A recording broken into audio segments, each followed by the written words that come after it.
Hello everybody and welcome to the longest running, league-oriented fantasy football podcast, The KAEP. The only way they're going to catch up is if we slow down, and you know that's not going to happen. Round 1, Game 1 of the LVFL postseason is in the books. You can consider this as the first half of a game. Next week, we're going to play the same opponents and take the score from week 14 and week 15, add them up, and that will decide the final score of the games. You got Laura, Nick, Juan, Pedro, Peter, and Jared playing for bragging rights, while Joey, Jordan, Josue, and RJ, they're vying for the championship and that gift card prize, 200 smackaroos to the winner to the NFL.com shop. You could get anything you like, but how about a sweet, authentic NFL jersey of your favorite team and your favorite player? Maybe they have some helmets on special, I don't know, but that'll be up to the winner. I had dreams of a new number 12 Buccaneers jersey, but alas, that's going to have to wait another season. We had some drama in our LVFL playoff games, and we also had some drama outside of our league that affected fantasy football in general. Oh, if you thought what Andy Reid did last week by not disclosing he had no intention of playing Edwards-Helaire-Claire, then this week he's gonna look like a saint. We'll cover that in depth. We'll also take a look at the projections for next week, but of course you got to take these projections with a grain of salt. They're more like guidelines, and very, very loose guidelines at that. Also in the works is a special episode of the KAEP that's going to need the participation of all the owners here in the LVFL. It'll also involve the viewers of our YouTube channel and Facebook page. We're getting everybody involved in this one. That's coming up. Right now, we got some postseason games to highlight, and we're going to start in the losers consolation bracket. Here we go. We start with the matchup of Hurricane Laura versus Nick and his Killer Bees, and the two quarterbacks for these teams had very similar type games. Laura, she had Las Vegas' own Derek Carr, 316 yards, 3 total touchdowns, 2 interceptions for 24.7 points. But those 2 interceptions, I'm not sure you could put these on Derek Carr. This first one, what a play by the defender, one-handed. And then this one, definitely not Derek Carr's fault. Right through the hands, in for the pick 6. And Russell Wilson would try and match that. He had 206 yards, 4 touchdowns, and an interception for 28.1 points. And check out his interception. Another one-handed stab by the defender. 3 interceptions between these guys, but you can't fault them on those. Spectacular plays by the defender, and then just butterfingers on the receiver for Las Vegas' own Derek Carr.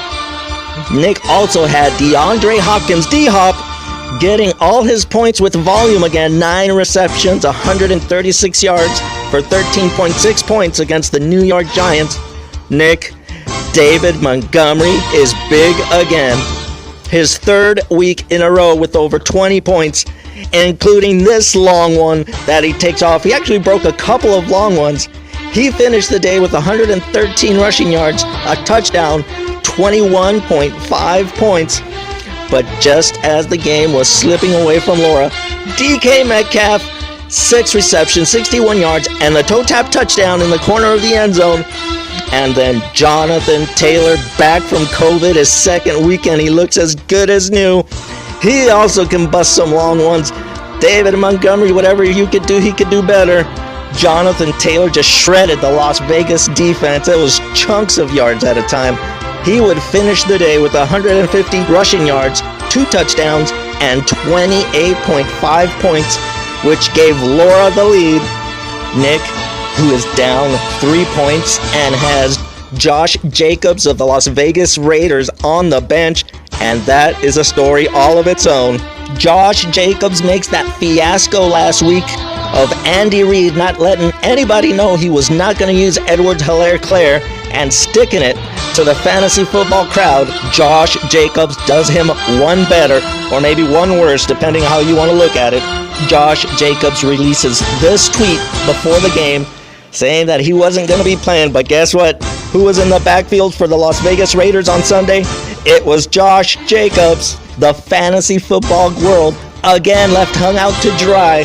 Nick loses by 3 points, but he has Josh Jacobs on the bench. That would have gave him the game. Of course, you see that tweet by Josh Jacobs. He put him on the bench. And Nick, you weren't the only one that did that. Check out this guy. He lost his $1,000 entry fee and a chance at the $5,000 prize. He too lost by 3 points with Josh Jacobs on the bench. And if you think this story could not get any worse, fantasy football owners the world around would let their emotions be known to Josh Jacobs, but he obviously did not care. He releases this tweet, and the fine print at the bottom of this tweet, let's blow it up so you can see it, because I'm definitely not going to say it.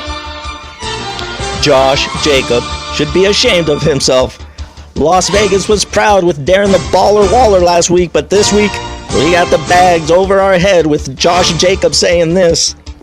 I guess you could take the player out of Oakland, but you can't take Oakland out of the player. Hurricane Laura ends up winning by 3, so it is still anybody's game. They will be replaying each other again next week, and a 3-point advantage here in fantasy football is a virtual tie. Essentially, at halftime of the Hurricane Laura and Killer Bees game, it's Hurricane Laura up by a field goal. We go to the game where the number 8 seed visits the number 7 seed. It was Jared Kobasic, Northern kid. He was playing Peter, and I love TDs. Jared had mini goat. He totally, utterly, and completely dismantles those poor Detroit Lions. 290 yards, 4 total touchdowns for 34 points from mini goat. He is having himself a year. Reminds you of the good old days when the Packers were a perennial playoff team. The Pack is back. Jared also played that Seattle Seahawks defense and special teams. A great play against the Jets. The Seahawks defense and special teams comes up with 13.7 points. And then, of course, the Mason Crosby watch. Mason Crosby puts in 9 points. Jared would come up with 94 points in the first game of the first round. Unfortunately, he ran into a I Love TDs unit that blew up this Sunday. Double-digit points from 6 out of the 9 starting roster spots, including this one, A.J. Brown on the flea flicker and this catch. Oh, that's got to be the catch of the year. A.J. Brown, 17.2 points for his 7 receptions, 112 yards, and a touchdown. The main guns, though, came from that Washington football defense and special teams. They had 2 fumble recoveries. One of those went for a touchdown. They had 1 interception. That just happened to be a pick 6. Allowed only 15 points. The Washington football team defense and special teams comes up with 24.7 points. And on Monday night, Nick Chubb, it was the proverbial nails in the coffin. 82 yards, 2 touchdowns for 22.3 points. So at least for the first game of the first round, Peter and I Love TDs cruises going into the second half of the game. He's got a 33-point advantage, but the ESPN app only gives me a 68% chance of winning, so that's got me a little worried. But I'll take that 33-point lead any day. Jared has his work cut out for him. It's an uphill struggle from here on out. So in this game, the first half was all Peter and I Love TDs. There's going to have to be a serious turnaround for Jared and Northern Kid to come back from this one.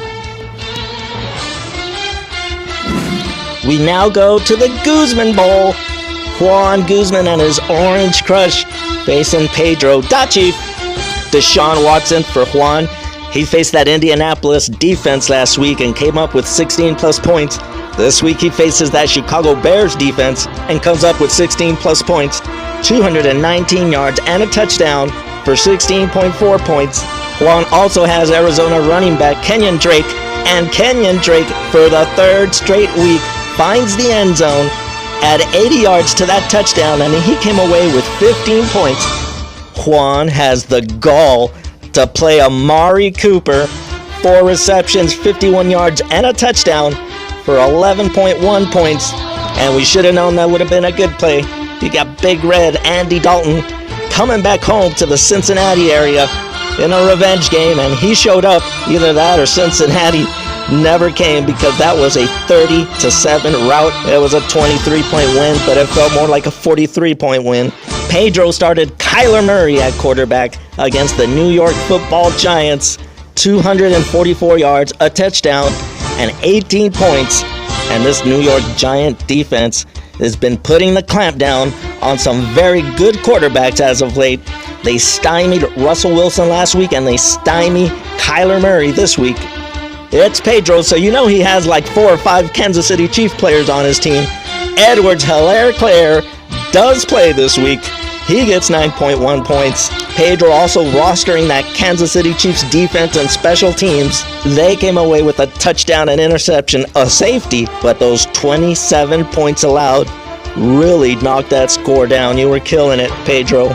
You end up with 15.6 points from the Chiefs defense and special teams. But who cares when you've got Tyreek the Streak Hill, 3 receptions, 2 of those were touchdowns, 79 yards receiving for 23.1 points. And look at the cheetah move. This guy is unbelievable. Then Juan, just to throw it in your face, rosters 2 Green Bay Packers, and they both find the end zone.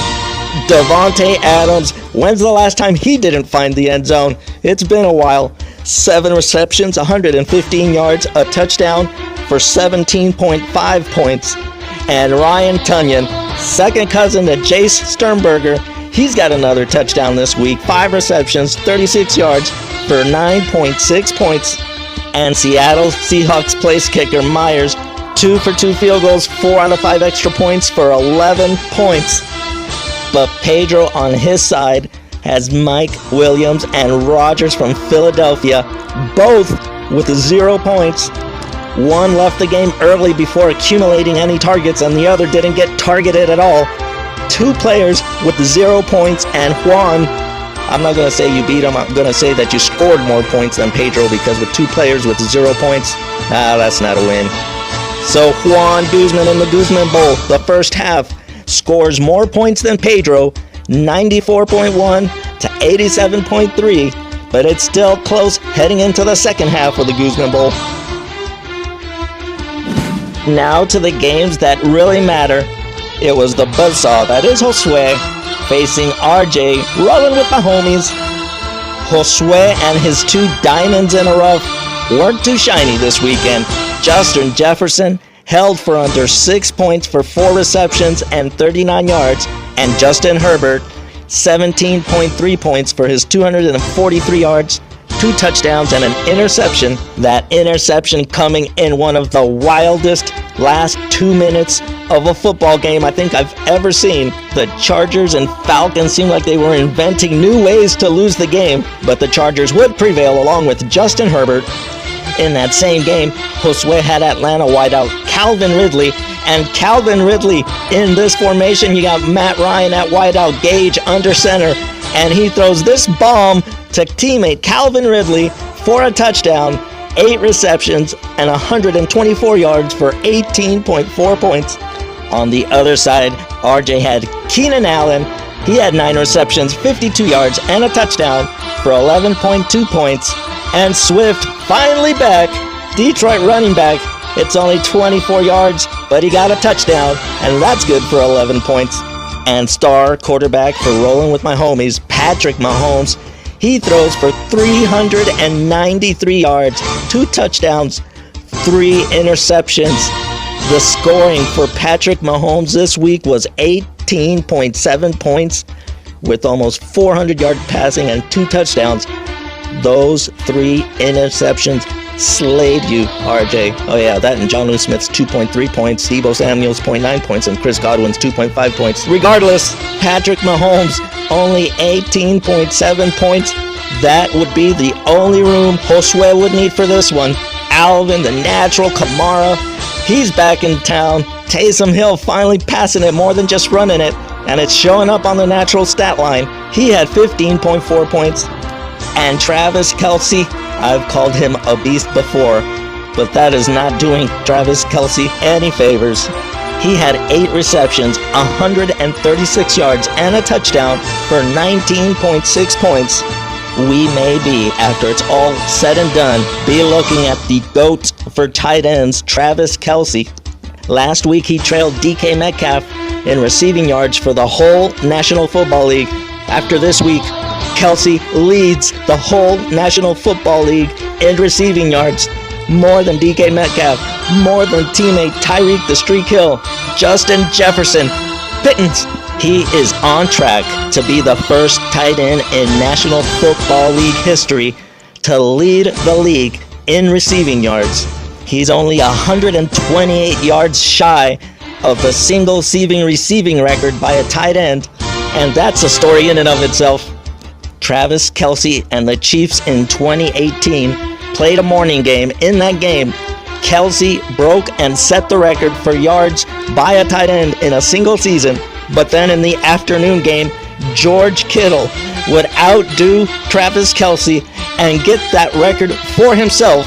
Thus, Travis Kelce held that title for about 3 hours, but he looks to get it right back at the rate he's going this week. And that's not good news for you, RJ. And I'm sorry there wasn't a lot of good news for you this week either. 70.9 points for RJ, the number 2 seed. Josue, 101.1. So going into the second half of this matchup, Josue holds a 30-point lead over RJ. It's another uphill climb. But when you got Patrick Mahomes at quarterback, he's liable to put up 40 points on any given week. He is the only reason I'm saying that you still got a chance. Going into the second half of the game, Josue, he's going to take a 30-point lead into that one. The last game on the tally, and probably the best game this week, it was Jordan and his Rona season. He's got a case of the Rona. Up against Viking Nation, led by Joey. Joey started Thomas Edward Patrick Brady Jr., though with his performance this week, I probably should have just stuck with Brady. Or maybe Enigma, with all those wide open receivers he was missing. 196 yards, 2 touchdowns, 1 going to his BFF for 17.7 points. Joey also gets some home cooking from Dalvin Cook and Stephon Diggs, a former homie. Dalvin Cook rushes for 102 yards and a touchdown for 17 points. And Stephon Diggs in Buffalo on Monday night hauls in 10 receptions, 130 yards, and a touchdown for 19.1 points. Josh Allen in the Sunday Night Football game as well. 238 yards, 2 touchdowns, and an interception for 19.9 points. But there were some tough conditions they were playing in. We saw plenty of drops and plenty of slips. That Indianapolis Colts defense and special teams for Jordan were on the road, but they did a solid job against our Raiders. They had a touchdown, 2 interceptions, a fumble recovery, allowed 27 points. They would get 13.2 fantasy points. And how about Mike Davis over there in Carolina? 51 yards, 2 touchdowns for 21.3 points. Definitely a pleasant surprise for Jordan. The bulk of Joey's points came from the running backs. Ronald Jones II, he got 80 yards, a touchdown for 14.4 points. And Miles Sanders breaks another huge run. He had a 70-plus yard run a few weeks ago, and he has another one this past Sunday. 115 yards, 2 touchdowns for his best game of the year at 25.6 points. Oh, but when you have King Henry, you can cover a lot of ground points-wise. King Henry had as many points as Miles Sanders and Ronald Jones II. Henry goes for 215 yards, 2 touchdowns, 39.2 points. If we could be seeing the GOAT of tight ends in Travis Kelce, then we might be seeing the GOAT of running backs in Derrick Henry. His second 200-plus yard performance this year. He has 4 in his career. The record is 6, held by O.J. Simpson and Adrian Peterson. O.J. Simpson took 11 seasons, and Adrian Peterson is at 14 seasons and counting. This is Derrick Henry's 5th season, and he's already got 4 200-plus yard games. He also missed a lot of time in his rookie season with injuries. Had he been healthy the full year, who knows where we'd be at with that 200-yard game count. Jordan, Derrick Henry single-handedly brought you back into this game, and I even gave you a lead, a slight one, but a lead is a lead. At the end of the first game of the first round, we've got Jordan at 116.4, Joey 114.2, only 2 points heading into the second half of this game. This one is there to be gotten by any of these two. It's gonna come down to who wants it more. Going into game 2 of the first round, Jordan leads by a razor-thin 2 points. There you have it, the first half of this weekend's playoff games. We had 3 close ones and 2 that were not so much. Thus, we have Josue and Peter in prime position to advance to the next round, both of them leading by 30. It's an uphill struggle for Jared Kobasic, Northern Kid, and RJ rolling with my homies. You guys have a ton of work to do in the second half, but we have some barn burners coming up. Rona Season and Viking Nation, Laura and Nick, Pedro and Juan. These games are a toss-up. They're there for the taking. Hopefully the second half of the game will be as close as the first, so says the man with a 30-point lead. We've got some dandies ahead of us. We'll be releasing a special video of the KAEP here. It's gonna get everyone involved, so be sure to look out for that. We are now off to the second half of the first round. This is what it's all about, playoff time. This is The KAEP, the flagship podcast of the LVFL. And to everybody out there in the LVFL universe, we say good night from league offices.